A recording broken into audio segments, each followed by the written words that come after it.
నమస్కారం ఘంటారావానికి స్వాగతం. ముందుగా ప్రధానాంశాలు. నైపుణ్య విప్లవానికి తెలంగాణను హబ్గా మారుస్తామన్న సీఎం. హైదరాబాద్లో మైనర్ డిగ్రీ కోర్సులను ప్రారంభించిన రేవంత్.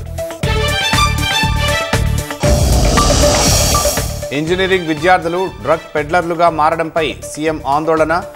మత్తు మహమ్మారిని తరిమేందుకు కలిసి రావాలని పిలుపు. 5 ఏళ్లలో పాలమూరు జిల్లా ప్రాజెక్టులన్నీ పూర్తి చేస్తామన్న ఉత్తమ్.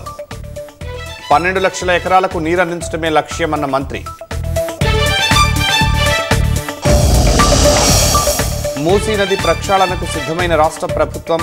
మరోసారి నిర్వాసితుల వివరాలు సేకరిస్తున్న యంత్రాంగం.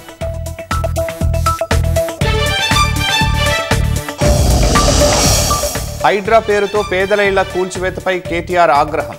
అవసరమైతే బుల్డోజర్లకు అడ్డుగా నిలబడతామని వ్యాఖ్య.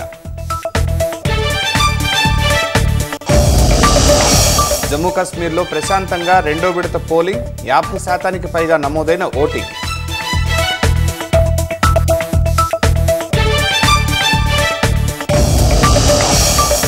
ఆసియా భవిష్యత్తుకు భారత్ చైనా బంధం కీలకం. విదేశాంగ మంత్రి జయశంకర్ ఆసక్తికర వ్యాఖ్యలు.